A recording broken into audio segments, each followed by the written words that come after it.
Greetings, Tony from Old River Hardgoods again.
The music you're listening to is Gabriels Reel, CD Angels on Fire. And as always, the links to the full version and a video I made of it back is down there in the description. In today's video, we are going to take a look at the restoration of a wooden screw-arm plow plane. I've done a number of these guys over the years, not as many as I would have liked to, but you get what you get sometimes. So, anyways, sit back and enjoy. Well, today's project is the restoration of a screw-arm plow plane. This is an Auburn. See the mark there, number 88.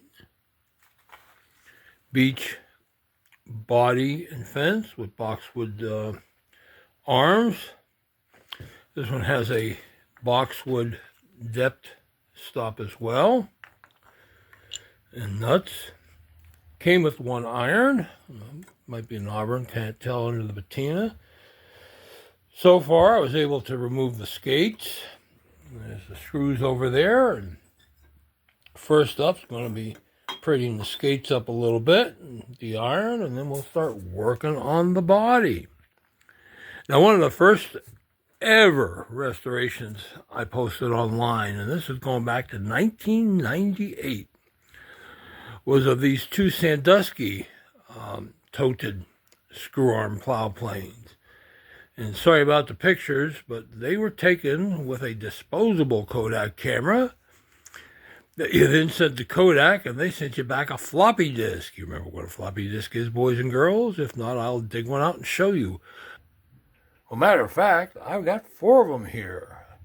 I'm not sure if one of these is the original or not, but they're all, well, a couple of 98s, 197, 199. Oh, I think I've moved all this stuff over to my PC files at some point or another, but might have to invest in a cheap 3.5-inch USB drive just to see what's on there.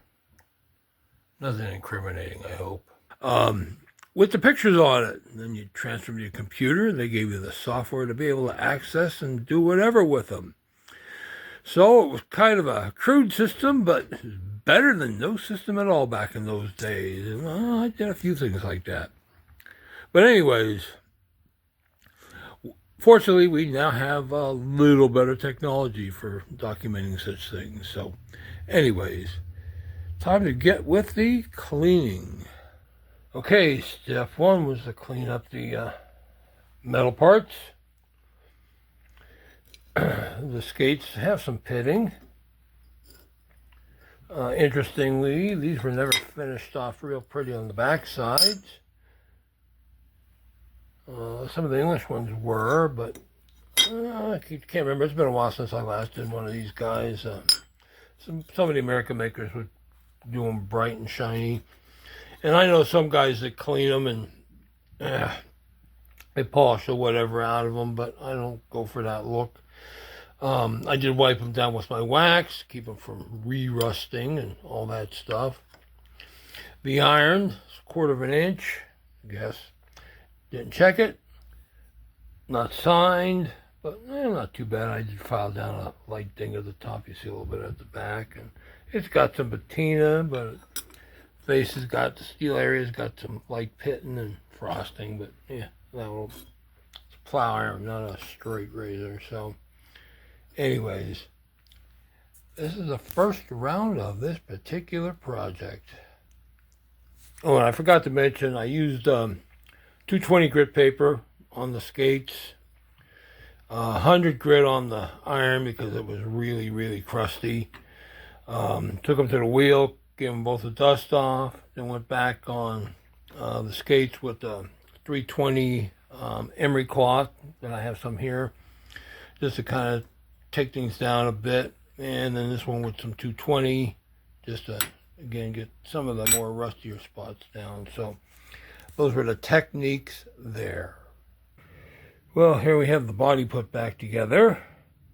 I decided not to show all the stuff with the strip and the waxing because I've shown that plenty of times. But techniques were just to take the stripper, lightly clean over the body, which this one wasn't in too bad a shape to begin with.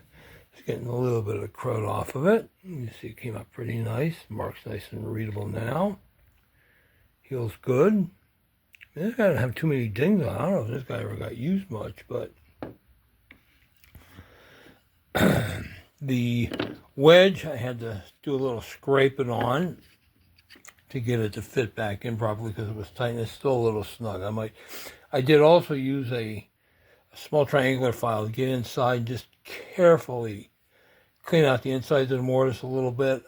If I took a half a hair's worth of wood out of there, I mean, it's not like I'm doing anything that drastic in there, but just to try and get it to seat properly and move properly.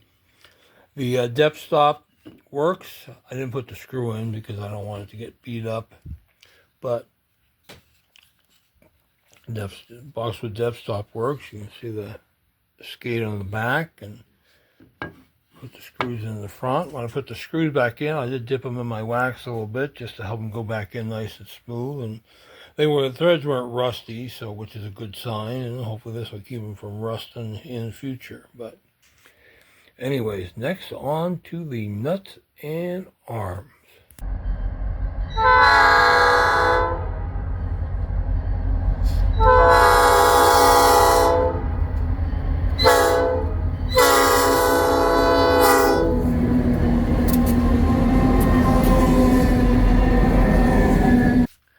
And I forgot to mention that those pictures from those planes I did back in 1998, techniques I'm using are pretty much identical with the exception of not having a wheel to do the skate and that. I was just doing sandpaper, but I am nothing if but consistent sometimes. Anyways, got the nuts cleaned. Spare me the snickers and the comments. It came out pretty good, you know. Again, they have a little funky on them from the wax. My wax is about time to make them a new batch, but I'll give them another wipe down. But yeah, they're in good shape. I mean, no real chipping on the threads on the inside. These guys have a little wear, a little crusty there. I might go back over and dig some of that out real quick, just there's a spot there, but I think that's just a knot or whatever, just on the wood. And again, they do so much and little chip in there, but you know, they're solid, and that's really what counts. So you know, this day kind of went short on me, as they usually do, so I'm gonna call it a day because I got an early flea market run tomorrow morning for all the good it'll do, and then we'll get back to the fence and get this guy back together and done.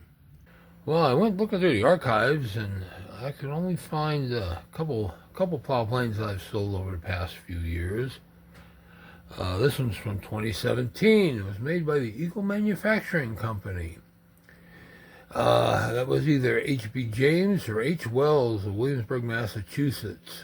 Used that mark in the 1850s, and yeah, this one wasn't too bad. The one arm had a repair to it. I don't think if I remember correctly, I didn't do too much cleaning on this one. More for the collector's value, but still wasn't a bad tool, and it did sell pretty quick. Here we got a Sandusky tool. This one was from 2015. I remember this was a 119, 120, whatever the model number was. But this one also cleaned up really nice. Nothing much in flaws. I mean, just a really, really gorgeous plane. Yeah, there's some roughness on the top of the arms there, I see. But again, you know, they're getting fewer and far between. I've had a couple of rosewood ones, so I forget the maker, but it was way before I started keeping my photo archive, and I've had others. Hey, you know, you do what you can do, right? Well, it's been a couple of days, and I kind of got sidetracked on other things, but I went and did a little more cleaning on these inner nuts. I can't see much. They still have some crusty and whatever, and a little bit of wax residue on them, but yeah, they look a little better than they were. Next stop is the fence. I was hoping that I could get the screws out, get the arms off. I might give them one more quick try, but I doubt they're gonna come loose. Only reason for doing that is it makes shipping so much easier, because having to ship them in this configuration is a royal pain in the butt.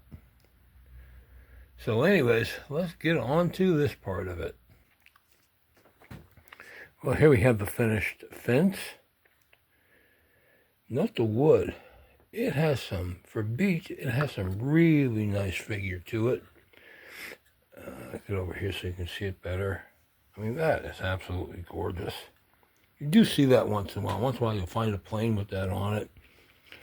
I thought the arms were boxwood, but it turns out I'm guessing they're beech as well, because they have some of that same tiger figure to them. No, I don't think it's maple or anything like that. I've never heard anybody using maple, at least in these makers, but who knows.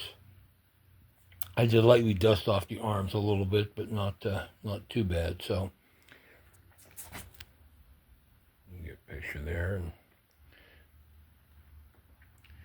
I need to wipe it down just a little more to get the wax residue off of it, and then I'm going to put this guy back together, and it's off for the final viewing.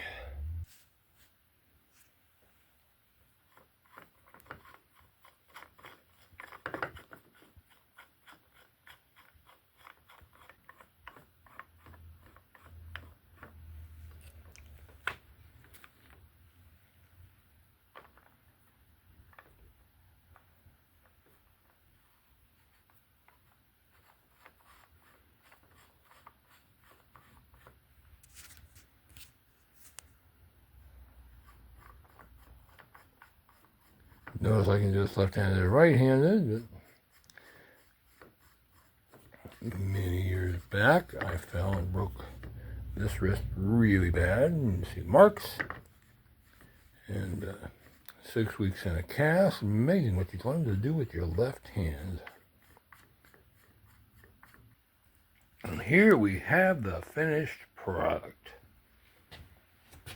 Overall, it came out pretty good, at least in my humble opinion. Not so humble opinion, whatever. Slight moment of panic because I couldn't find where it buried the iron on the bench, but I eventually found it. And everything's on, ready to go. And this is a good looking plane, good working plane. Oh, there's a spot on there I missed. Okay, I'll have to. Amazing what you see under these lights that you don't see out there under the workbench lights, even though I'm using the same ones. But here's a view from the front. The toe. View from the heel. So I hope you enjoyed my little show and tell on this guy. It's fun to do, and I got a couple more here I got to dig out. And oh, some of them have some other unique problems, but who knows what I'll find, right? A couple more planes I have here in the to restore pile. This one's got some checking.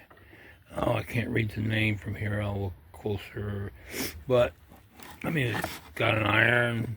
Screws don't look too bad. It's just that body checking's kind of rough. And, yeah, we'll see. something else to get around to. Here's a toted one.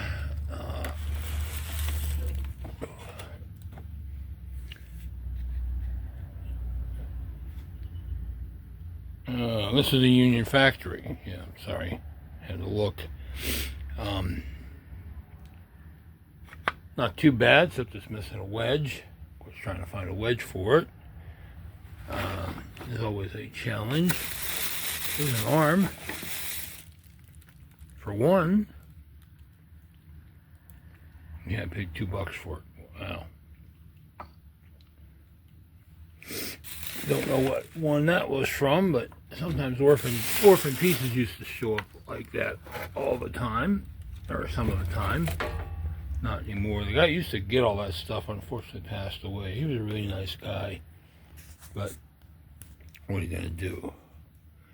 Let's walk around and see if I find anything else here. Well, nope, didn't find anything, so anyways, on with the show. There's a wedge arm one.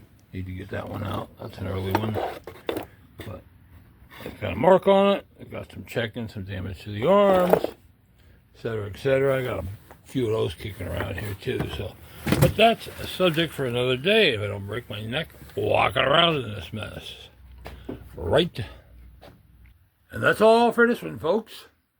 Hope you enjoyed my little presentation. I hope you learned something. And always, if you like what you're seeing, please hit that subscribe button to be notified when new videos are posted. Thanks for watching, and bye.